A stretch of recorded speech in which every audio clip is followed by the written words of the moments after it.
This is Ms. Alvarez, and I want to show you how to install Microsoft Office apps from your student portal.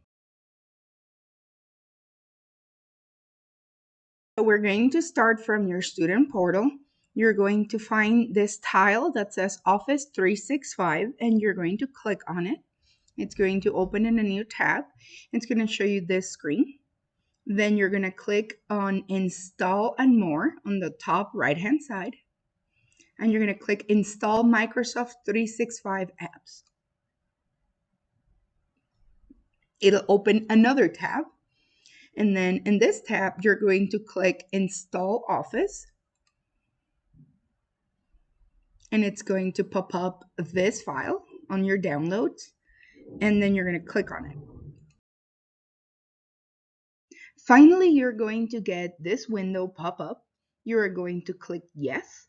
And another window showing you the progress of the installation will show up. And then you're done.